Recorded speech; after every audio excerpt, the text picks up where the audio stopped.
ladies and gentlemen, and welcome to the Siskiyou School Greek Amphitheater.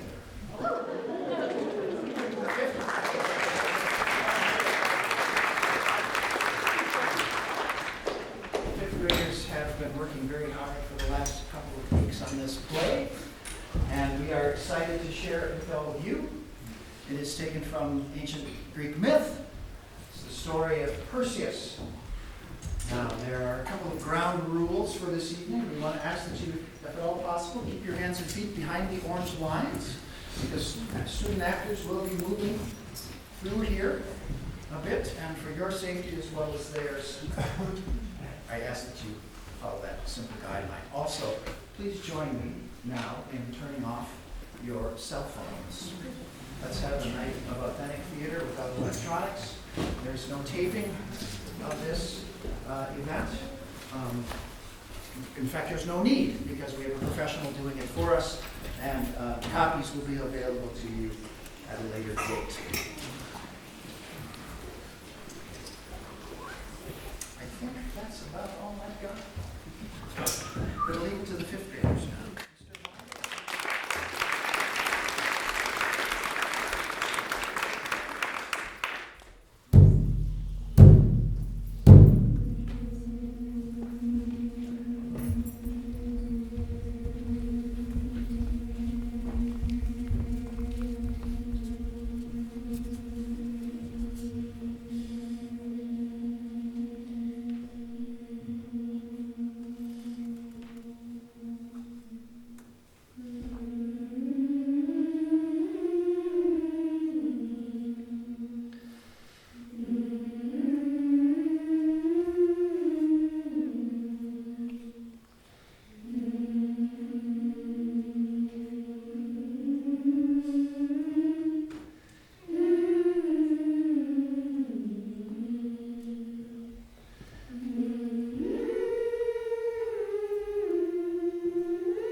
Now I sing of Perseus, the virtuous one, from Dana and Zeus, their demigod son.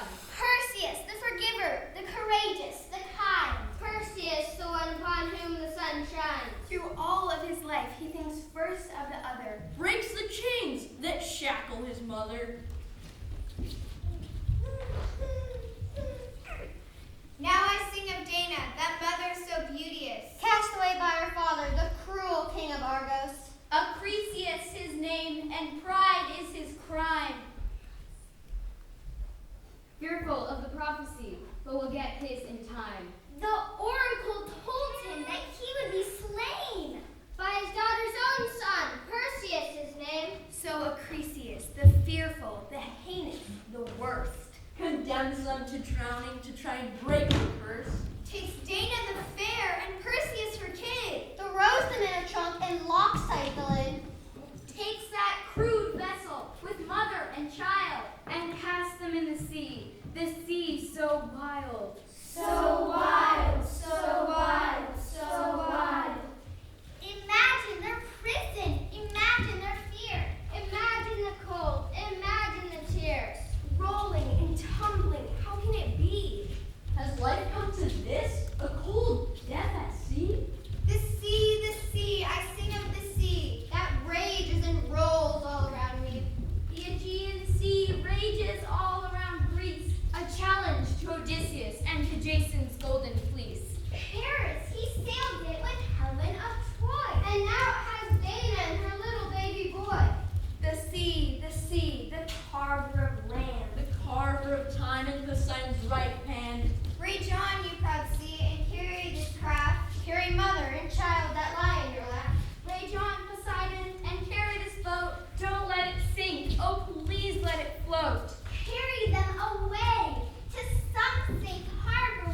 against Zeus, he must not go.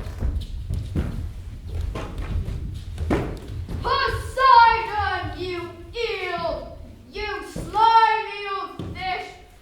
I know that to best me is your greatest wish, but harm one hair on that little boy's head, and I'll make you suffer greatly. You'll wish you were dead. The pain inflict will make your whole soul shiver. I'll feed you to the sea dragon if you don't deliver. Thunder forth, great Zeus. We all hear your voice. You're so loud and obtrusive, we don't have a choice. How can I harm this little Perseus lad when everyone knows that you are his dad? Obstreperous fish! Mock not my kin, for you a little more than an old Leviathan. Tell me now, promise, or your cost will be great. Swear you will care for my little son's fate. Very well, I swear it. Very well, you have sworn.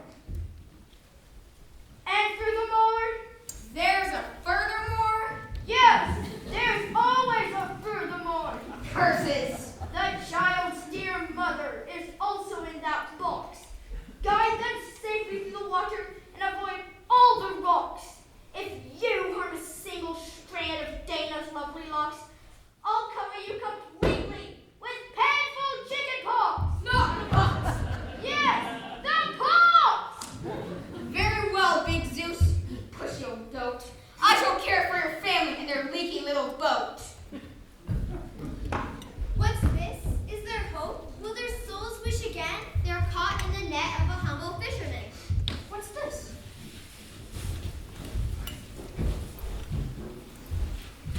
My goodness. What can this be? Why is my net pulled from the sea? A rectangular fish? I've never seen such a thing. This is a catch I must show the king. Polydectes will like it. But wait. Perhaps he won't. He can be quite ferocious. Perhaps it's better I don't. Decisions. What do you think? Maybe I'll just toss this one back in the drink. Yes, that's the ticket. I'll throw this one back and keep that old tyrant off of my back. What's that, old fish? What's the noise all about? Help! Let us out! Hey, there's someone inside it. I must let them out. Thank you! Oh, thank you! You saved us! We're free! Won't the child come from the sea? Sweet Dana described their long journey by sea and told of her father and his awful treachery. She showed little Perseus to the old fisherman, who cordially welcomed them to his homeland. Daddy helped raise the boy with kindness and grace. He grew strong, he grew well, with a smile on his face. Oh, little baby boy, oh, my little baby boy. Oh, little baby boy, oh, my little baby boy. He's my little pride and joy. He's my little pride and joy. He's my little pride and joy. He's my little pride and joy. He's my little pride and joy. He's my little pride and joy. He's my little pride and joy. He's my little pride and joy. He's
foot of Polydectes' throne. He was spoiled. He was selfish. He was really quite alone. When King Polydectes saw Dana, he burst, for she was fine wine and he had great thirst. He sang her his love songs. He poured out his heart. He bragged of his riches, a fire to start.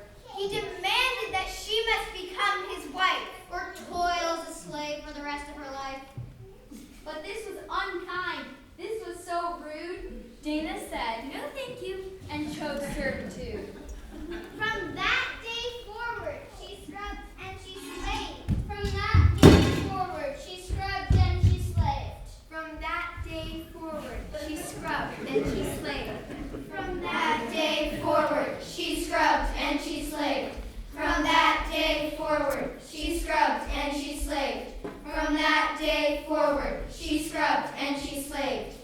Now we sing of Perseus, Dana's young son. Perseus, the virtuous, the only one. Who knows in his heart, in his mind, in his soul, That to win his mother's freedom must be his life's goal. A boy no more, and grown quite strong. Handsome and generous, and righting all wrongs. His eyes like a hawk, his destiny clear. The king eyes him closely. The king lives in fear. His guilt and fear consume him. He must hatch a plan of one sure way to be rid of this man.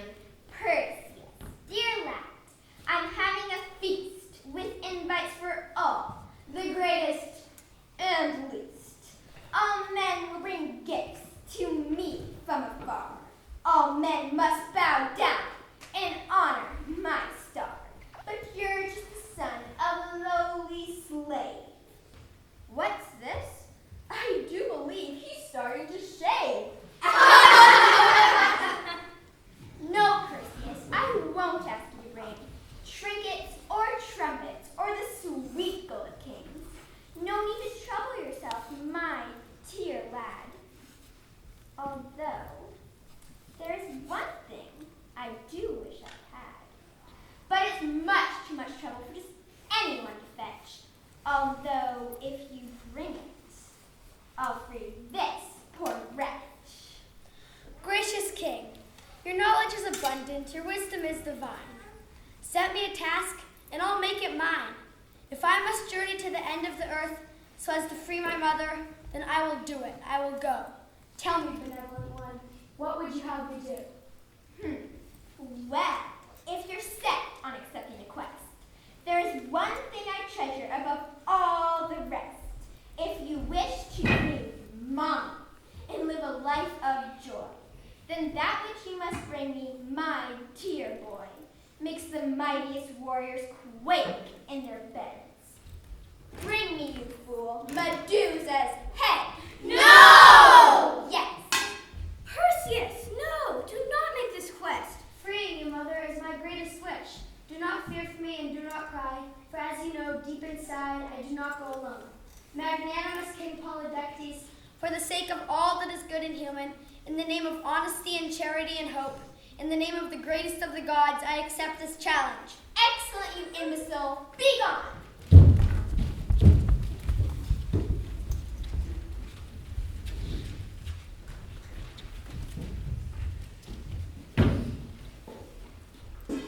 To Medusa, Medusa, the evil, the vile.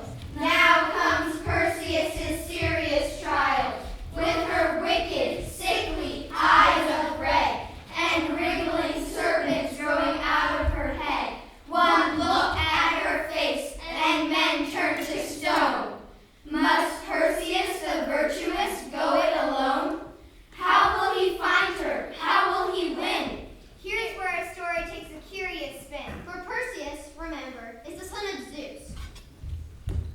with no fear of death, no fear of the noose.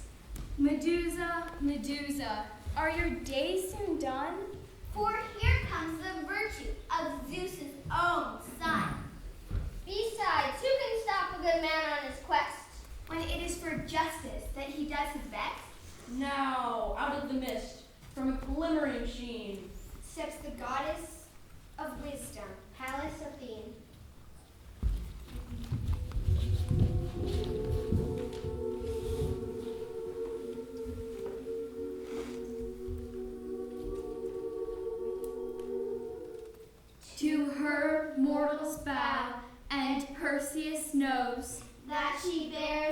gift and graciously shows for him a magic shield polished and bright.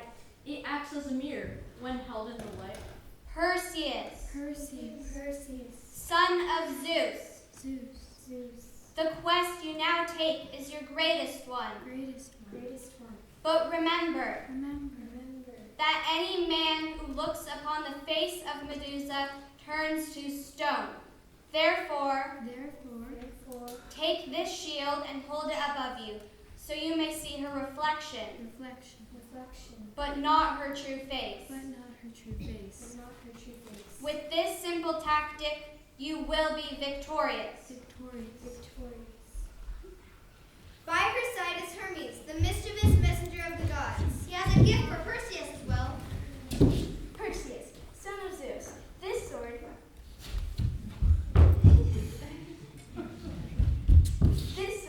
cannot miss. It will silence Medusa and the evil serpent's hiss. The blade, it was made by an old friend of mine, but that's a story for another time. Take it and use it, and be well always. I accept these gifts in gratitude. May I use them for the good of all. We can help you no more. You must think clearly to settle the score. Go now to the cave of the three gray ones. There you'll receive directions. There you will receive directions. There you'll receive instructions. There you will receive instructions.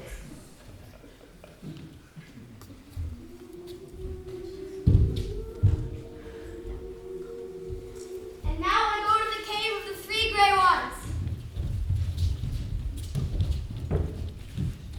Farewell for now, gentle island of Zephyros.